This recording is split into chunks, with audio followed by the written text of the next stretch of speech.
Hello students, avian knowledge channel में आप लोगों का बहुत बहुत स्वागत है। जैसा कि आप लोग जानते हैं स्टूडेंट्स, अब तक हम लोगों ने सी लैंग्वेज के ऊपर बहुत सारे टॉपिक देखे हैं, जिसमें आप लोगों ने इफ़ कंडीशन को देखा, वेरिएबल्स को देखा, ऑपरेटर को देखा, साथ ही साथ आपने लूप वगैरह के बारे में भी बात करी। तो आज चलिए पिछली क्लास को ध्यान में रखते हुए आज हम बात करेंगे स्टूडेंट्स लूप के अंदर ही आगे से। जैसा कि मैंने आप लोगों को अपनी पिछली क्लास में बताया था कि लूप एक प्रकार का ऐसा कंट्रोल स्ट्रक्चर होता है जो पर्टिकुलरली किसी भी एक स्टेटमेंट या एक से ज़्यादा स्टेटमेंट को बार बार एग्जीक्यूट करवाने के लिए काम आता है।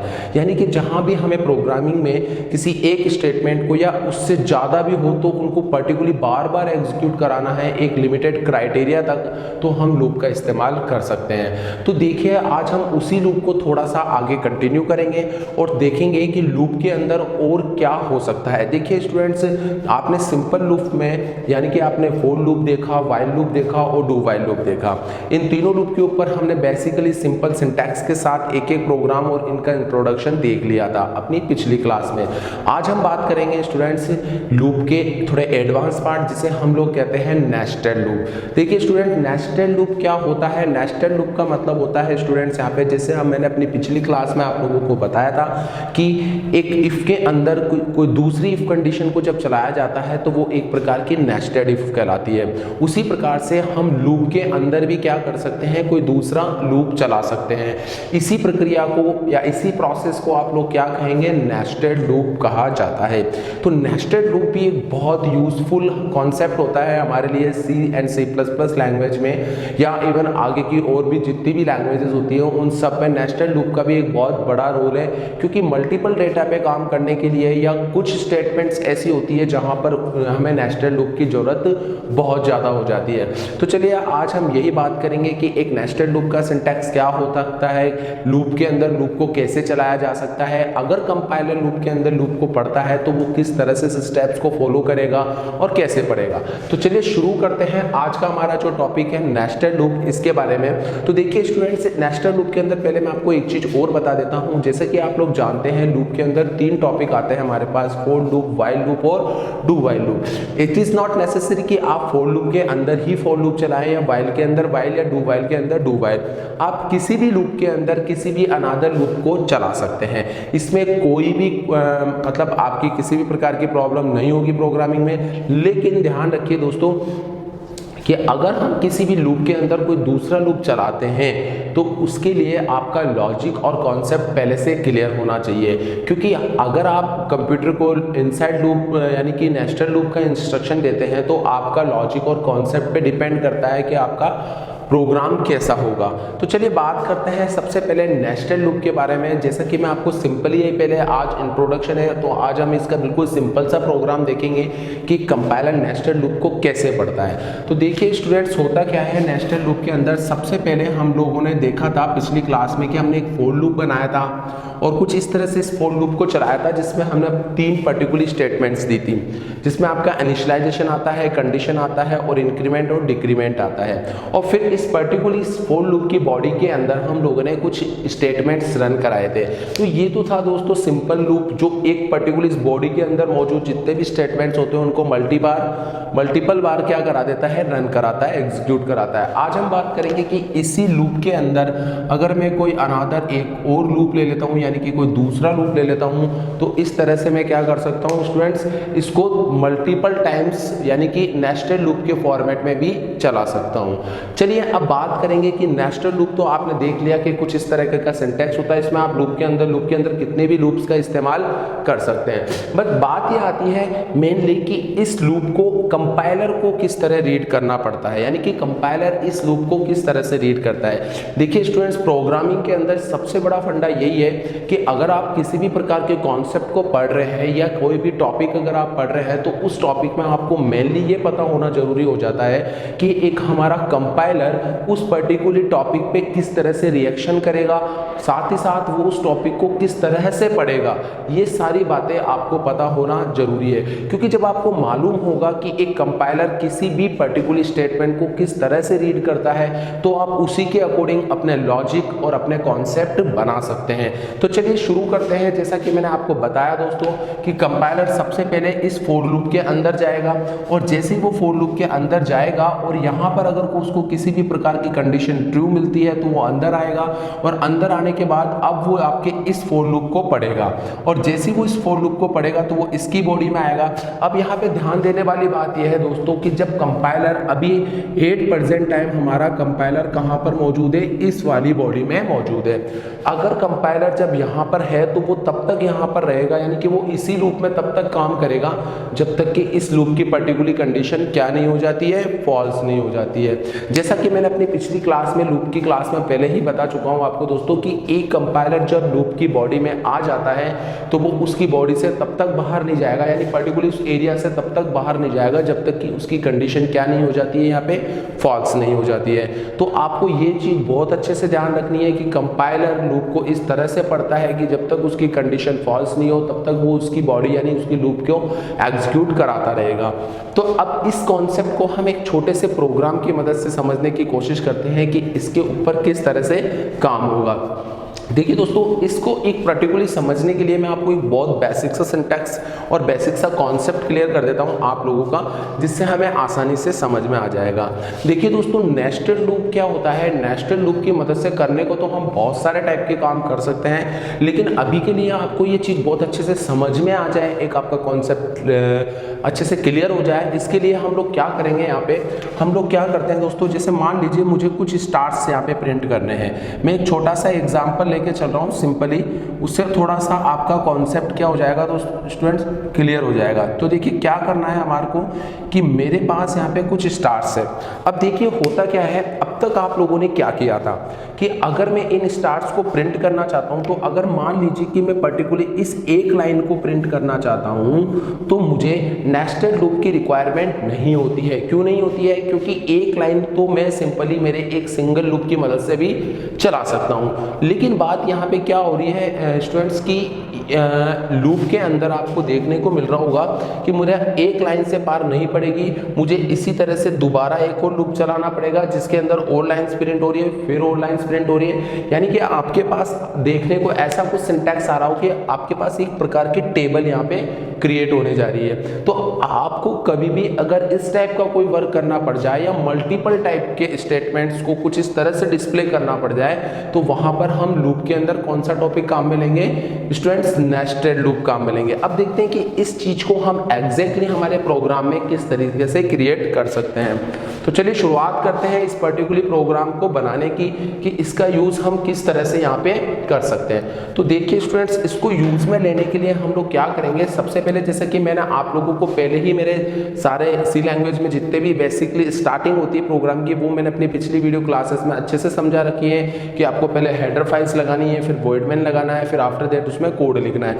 आज चलिए हम डायरेक्ट कोड लिखने जा रहे हैं। यहाँ पे वो सारी चीजें आप अपनी पिछली क्लास से पढ़ चुके होंगे, उम्मीद करता हूँ आप लोगों को आ चुका होगा, और अभी तक आप लोगों ने नहीं देखा है तो प्लीज आप पिछली क्लास में जाके देख सकते हैं, वहां आपको पूरा सिंटैक्स समझ में आ जाएगा।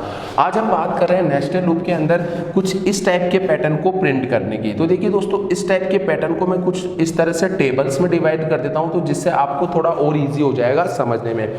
अब यहाँ पे समझने वाली बात यह है दोस्तों कि ये मेरे पास एक पर्टिकुलर टेबल है जिसके अंदर क्या है दोस्तों, 1 2 3 तो मेरे पास क्या आ रही है, रोज आ रही है, और 1 2 3 4 मेरे पास क्या आ रहे हैं, कॉलम्स आ रहे हैं। ये आप लोग बहुत अच्छे से जानते होंगे कि वर्टिकली फॉर्मेट वाली चीज हमारे पास टेबल में कॉलम कहलाती है और हॉरिजॉन्टल फॉर्मेट वाली चीज हमारे पास टेबल में एक प्रकार की रो कहलाती है। अब हम यहाँ पे बात करने जा रहे हैं कि हम इस पर्टिकुलर एरिया को कैसे यहाँ पे स्क्रीन पे प्रिंट करा सकते हैं with the help of nested loop.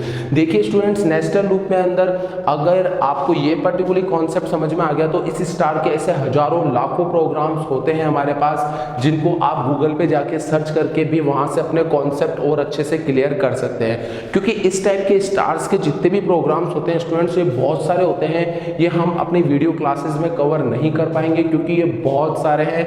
हम सिर्फ आपको एक कॉन्सेप्ट बता सकते हैं पूरा अच्छे से, जिससे आपको इस टाइप के जितने भी प्रोग्राम्स होंगे उनको समझने में आसानी हो जाएगी। तो आप लोगों को ये चीज़ बहुत ध्यान से देखनी है, क्योंकि इसके बाद के आपके पास जितने भी प्रोग्राम्स आएंगे उनको आप तभी सॉल्व कर पाएंगे स्टूडेंट्स जब आपको इसका पूरा प्रॉपरली कॉन्सेप्ट क्लियर हो जाएगा कि एक कंपाइलर नेस्टेड लूप्स को किस तरह से रीड करता है। तो चलिए शुरू करते हैं। सबसे पहले जैसा कि आप लोग देख सकते हैं कि मुझे यहाँ पे कितनी रोज चाहिए, 3 रोज चाहिए, और कॉलम्स कितने चाहिए, 4 कॉलम्स चाहिए। तो जैसा कि मैंने आपको सिंटैक्स बताया था, लूप के अंदर क्या होता है स्टूडेंट्स, लूप होता है। तो आपको ये एक बात का ध्यान रखना है, जो बाहर वाला लूप होता है वो हमेशा रो के लिए काम करता है। चलिए पहले बनाते हैं फिर बात करते हैं। तो मैंने क्या करा, यहाँ पे एक फॉर लूप लिया और इसके अंदर एक वेरिएबल क्रिएट किया और उसको i इक्वल टू मैंने क्या दे दिया स्टूडेंट्स, 1 दे दिया, और i लेस देन इक्वल मैंने इसको 3 कर दिया और i प्लस प्लस करा दिया। देन आफ्टर मैंने क्या किया, इसी फॉर लूप के अंदर एक और फॉर लूप चलाया और इसके अंदर अनदर एक और वेरिएबल ले लिया j इज इक्वल टू 1 और j लेस देन इक्वल इसको 4 कर दिया और j प्लस प्लस कर दिया। अब यहाँ पे समझने वाली बात यह है, देखिए दोस्तों, यहाँ पर मेरे पास 2 लूप है, एक बाहर वाला लूप है और एक इसके इनसाइड अंदर वाला लूप है। तो जो ये बाहर वाला लूप होता है हमारा, ये किसके लिए काम कर रहा होता है, ये हमारी रो के लिए काम कर रहा होता है, और ये जो अंदर वाला लूप होता है हमारा, ये किसके लिए काम कर रहा होता है, ये हमारे कॉलम के लिए काम कर रहा होता है। तो अब आपको ये पर्टिकुलर कंडीशंस और इनिशियलाइजेशन समझ में आ चुका होगा कि मैंने यहाँ पे ऐसा क्यों लिखा। आप देख सकते हैं कि मैंने यहाँ पे लिखा है कि i इज इक्वल टू 1, यानी कि शुरुआत जो होगी लूप की 1 से होगी और वो कहाँ तक चलेगा, इक्वल 3 तक, यानी 1 2 3 तक, क्योंकि मुझे कितनी रोज की जरूरत है यहाँ पे 3, 1 2 3 रोज की जरूरत है। और कॉलम्स कितने चाहिए मुझे, 1 2 3 4 कॉलम्स चाहिए, यानी कि मेरी एक रो के अंदर 4 कॉलम होने चाहिए। इसीलिए मैंने क्या किया दोस्तों कि रो वाले लूप को चलाने के लिए इक्वल 3 करा है और कॉलम वाले लूप को चलाने के लिए इक्वल 4 करा है, यानी कि ये वाला लूप 4 बार चलेगा और ये वाला लूप 3 बार। लेकिन ये कैसे चलेगा वो चीज अभी हम देखेंगे। और साथ ही साथ अब हम क्या प्रिंट कराना चाहते हैं इसके अंदर स्टूडेंट्स, स्टार प्रिंट कराना चाहते हैं। तो स्टार को प्रिंट कराने के लिए आपको मालूम है हम लोग क्या स्टेटमेंट यूज करते हैं, प्रिंटफ, और प्रिंटफ के अंदर आपने क्या लगा दिया, स्टार प्रिंट करा दिया। तो कुछ इस तरह से आप लोगों का क्या हो जाएगा, एक पर्टिकुलर प्रिंटफ क्या करेगा, स्टार प्रिंट करेगा। लेकिन फिर जैसे ही मेरा ये काम खत्म हो जाता है उसके बाद मैंने यहाँ पे प्रिंटफ बाहर भी आके एक प्रिंटफ लगाया जिसमें /n दे दिया। अभी हम इसके ऊपर बात करेंगे कि ये चीज क्या है और किस तरह से काम कर रही है। तो चलिए सबसे पहले हम लोग क्या करते हैं स्टूडेंट्स, पहले इस पूरे पर्टिकुलर प्रोग्राम्स को रन करा के देखते हैं कि एक कंपाइलर किस तरह से इसको रन करता है। देखिए प्रोग्राम कोई डिफिकल्ट नहीं है यहाँ पे, या ये मान लीजिए कि ये कोई प्रकार का प्रोग्राम नहीं है, मैं सिर्फ आप लोगों को नेस्टेड लूप क्लियर करवा रहा हूँ कि नेस्टेड लूप को एक कंपाइलर किस तरह से पढ़ सकता है। और मैंने इस कॉन्सेप्ट को एक टेबल के थ्रू समझाने की कोशिश करी है ताकि आपको बहुत आसानी से ये चीज समझ में आ जाए।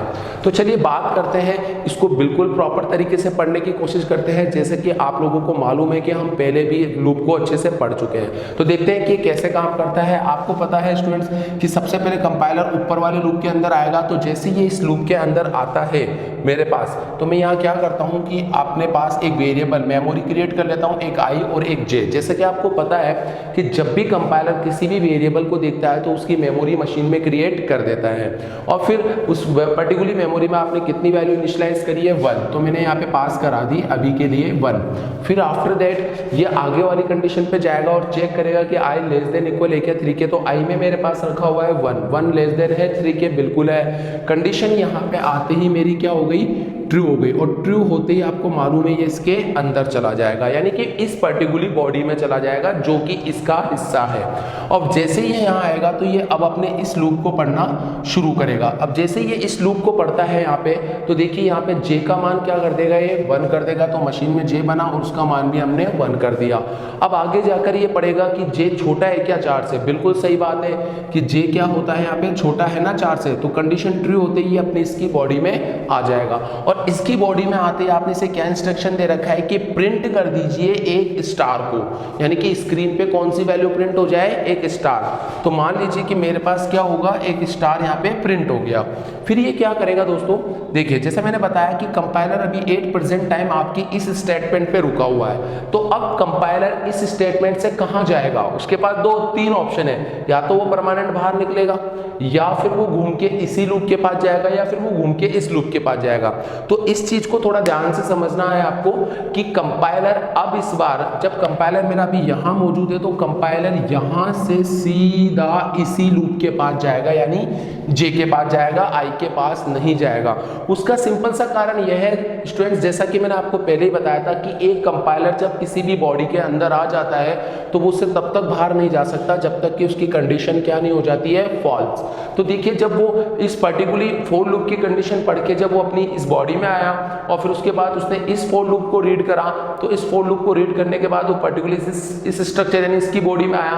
तो जैसे वो इस बॉडी के अंदर आता है तो जब भी वो इस स्टेटमेंट को प्रिंट करके ऊपर जाने की, बाहर निकलने की कोशिश करेगा तो वो नहीं निकल सकता, क्योंकि उसके पास कंडीशन अभी फॉल्स नहीं हुई है। तो उसको वापस से इसी लूप को पढ़ना पड़ेगा। और आपको ये चीज अच्छे से समझनी है कि अगर कंपाइलर यहां से डायरेक्ट आई के पास जाना चाहेगा तो वो नहीं जा सकता, क्योंकि आई के पास जाने के लिए उसको इस बॉडी से बाहर आना पड़ेगा, और इस बॉडी से वो तब तक बाहर नहीं आ सकता जब तक कि ये कंडीशन क्या नहीं हो जाती है, फॉल्स। तो अब आप देखिए वो सीधा उल्टा पड़ता है इसको, और ऊपर जाके अब उल्टा पड़ेगा। ये चीज मैं आपको पिछली क्लास में बता चुका हूँ सिंगल लूप पढ़ने का, कि compiler first time left to right पढ़ता है, फिर जैसे ही वो एक बार उसकी बॉडी में आता है तो हमेशा राइट टू लेफ्ट यानी कि उल्टा पढ़ना शुरू कर देता है। अब वो जैसे इसको उल्टा पड़ेगा तो जे प्लस प्लस से जे का मान यहाँ पे कितना हो जाएगा स्टूडेंट्स, 2 हो जाएगा।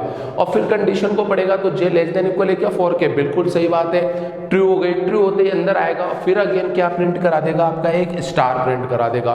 फिर वापस से यहीं से ऊपर घूमता हुआ जाएगा और जे का मान कितना कर देगा, 3 कर देगा।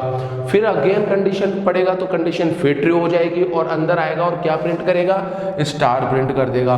फिर ऊपर जाएगा तो जे का मान इस बार कितना हो जाएगा आपके पास, 4 हो जाएगा और कंडीशन ट्रू हो जाएगी और अंदर आके क्या प्रिंट कर देगा, स्टार प्रिंट कर देगा। अब वापिस से अगेन ऊपर जाएगा तो अब जे का मान कितना हो जाएगा आपके पास, 5 हो जाएगा। और अब यहाँ पे आप देख लीजिए जे में कितना है, 5, और 5 छोटा होता है क्या 4 से, नहीं होता है, यानी कि अब आपके यहाँ पे कंडीशन क्या हो गई, फॉल्स। तो आप ये मान लीजिए कि यहाँ पर आकर आपकी कंडीशन क्या हो गई, फॉल्स हो गई। और फॉल्स होते ही वो क्या करेगा स्टूडेंट्स, वो इस पर्टिकुलर लूप से बाहर आ जाएगा, एग्जिट हो जाएगा। और बाहर आते ही इसको कौन से कमांड दिखेगी यहाँ पे, printf/n। और इस /n का मतलब क्या होता है स्टूडेंट्स, यहाँ पे न्यू लाइन, कि हमारे कंपाइलर को ऑर्डर दिया है कि आप आउटपुट स्क्रीन पे न्यू लाइन पे आ जाइए। तो कर्सर जो उसका अब तक यहाँ चल रहा था कंपाइलर का, वो कहाँ आ जाएगा, नेक्स्ट लाइन पे आ जाएगा। और अब ये लूप यहाँ से कहाँ जाएगा दोस्तों, क्या इस लूप से बाहर निकल जाएगा, नहीं, क्योंकि आपको मालूम है कि कंपाइलर अभी इस लूप को रीड कर रहा था बार बार, और इस लूप की कंडीशन फॉल्स होने की वजह से वो बाहर आता है, प्रिंटफ को पढ़ता है, लेकिन वो अभी भी इसकी बॉडी से बाहर नहीं जा सकता, क्योंकि इस बॉडी से बाहर जाने के लिए उसके पास इस कंडीशंस का फॉल्स होना जरूरी है, जो कि अभी तक नहीं हुई है। तो अब कंपाइलर इस लाइन को पढ़ते ही अब जाएगा सीधा किसके पास, आई के पास। अब आई का मान कितना कर देगा वो, प्लस प्लस से, अभी आई का मान 1 था आपके पास, तो अब आई का मान आपके पास कितना हो जाएगा, यहाँ पे 2 हो जाएगा। और फिर ये उल्टा पड़ेगा तो यहाँ पे देखो आई में 2 है तो 2 छोटा है 3 से, बिल्कुल सही बात है, कंडीशन क्या हो जाएगी आपकी, ट्रू हो जाएगी।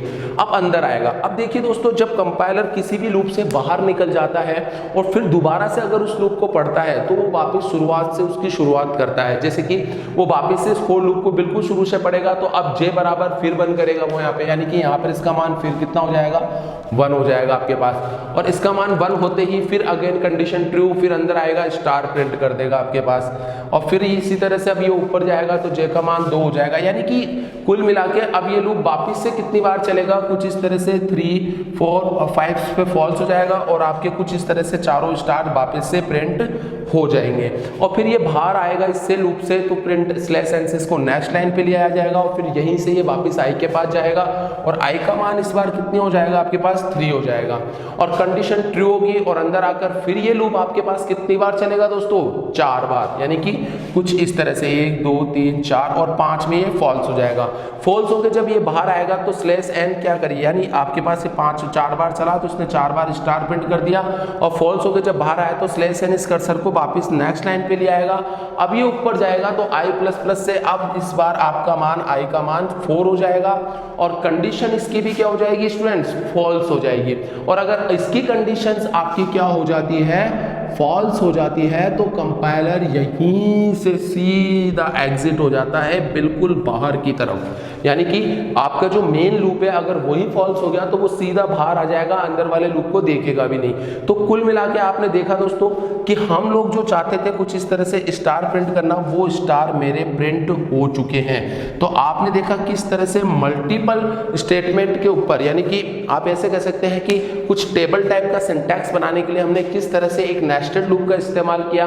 तो उम्मीद करता हूं आप लोगों को समझ में आया होगा कि नेस्टेड लूप क्या होता है। यहाँ पे नेस्टेड लूप के अंदर आपको अभी फिलहाल के लिए इतना याद रखना है कि इस फॉर लूप के कॉन्सेप्ट को क्लियर करने के लिए मैंने आपको इतना सिंपल वे में इसलिए बताया है टेबल की मदद से, ताकि अभी आप शुरुआत में ये समझ जाए कि एक लूप नेस्टेड लूप किस तरह से काम करता है। तो यहाँ पर जो हमारा ऊपर वाला लूप होता है वो एक प्रकार का रो के लिए चलने वाला लूप होता है, और अंदर वाला कॉलम के लिए होता है। और आप लोगों ने देखा किस तरह से कंपाइलर रो लूप को पढ़ता है और किस तरह से कंपाइलर कॉलम लूप को। अगर मैं इन शॉर्ट वर्ड में बोलूं कि जब कंपाइलर में ये जो बाहर वाला आउटर लूप होता है, ये जब एक बार चलता है तो अंदर वाला बहुत बार चलता है, यानी जितना आप रो बनाना। जैसे कि इसमें क्या होता है स्टूडेंट्स, सबसे पहले रो बनती है, और रो बनने के बाद जैसे कि आप यहाँ देखिए कि सबसे पहले आपकी एक रो बनी, उसमें कितने कॉलम्स बनाने हैं, 4। तो जब एक बार रो बनती है तो अंदर कितने बार कॉलम बन जाते हैं आपके, 4 बार। यानी इससे एक बात तो प्रूफ हो चुकी है कि आउटर लूप जब एक बार चल रहा है तो अंदर वाला लूप कितनी बार चल रहा है, 4 बार। ये कुछ फॉर्मेट भी आपको यहाँ पे कुछ इसी तरह से डिस्प्ले हो रहा होगा। देखिए कि जब मेरा आउटर लूप एक बार चल रहा है तो अंदर वाला लूप 4 बार चल रहा है, जब दूसरी बार चला तो अंदर वाला 4 बार चला, तीसरी बार में 4 बार चला। इस तरह से आप लोग देख सकते हैं कि हम एक बाहर वाले लूप को जब एक बार चलाते हैं, अंदर वाले लूप को अपने अकॉर्डिंग जितने भी कॉलम्स आपको क्रिएट कराने हैं उतनी बार आप इसे चला सकते हैं। उम्मीद करता हूं आप लोगों को नेस्टेड लूप अच्छे से समझ में आया होगा, ये बेसिक सा सिंटैक्स समझ में आया होगा। आज इसमें कोई भी कॉम्प्लिकेशन या कोई भी कॉम्प्लिकेटेड टाइप का प्रोग्राम नहीं है स्टूडेंट्स। ये एक बिल्कुल बेसिक सा कॉन्सेप्ट मैंने आप लोगों को बताया है, जिसमें आप लोगों को ये पता चला होगा कि नेस्टेड लूप क्या होता है। फिर भी अगर आपका किसी भी प्रकार का डाउट होता है नेस्टेड लूप को लेकर, या आप पर्टिकुलरली किसी और टॉपिक यानी नेस्टेड लूप के अंदर ही किसी पर्टिकुलर टॉपिक जहां पर आप लोगों को किसी प्रकार के डाउट्स आते हैं, तो आप हमें कमेंट करके बता सकते हैं। हम आपके कमेंट्स का जवाब जरूर देंगे। उम्मीद करता हूं आप लोगों को ये क्लास समझ में आई होगी। आने वाली क्लास के अंदर हम नेस्टेड लूप के ऊपर और अच्छे वीडियोस लेके आएंगे। आप हमारे साथ जुड़े रहिए और इस चैनल को ज़्यादा से ज़्यादा सब्सक्राइब कीजिए। अगर आप चैनल पे नए हैं तो सब्सक्राइब कीजिए, और पुराने हैं तो प्लीज़ चैनल्स को के वीडियोस को लाइक कीजिए, शेयर कीजिए अपने दोस्तों से। इस टॉपिक्स के मतलब दोस्तों से इस पर्टिकुलर चैनल हमारे एवियन नॉलेज चैनल के बारे में बताइए, ताकि आप लोगों को यहाँ पे लेटेस्ट से लेटेस्ट अपडेट्स और नई क्लासेस सीखने को मिल सके। उम्मीद करता हूँ आप लोग ये जरूर करेंगे। Thank you so much.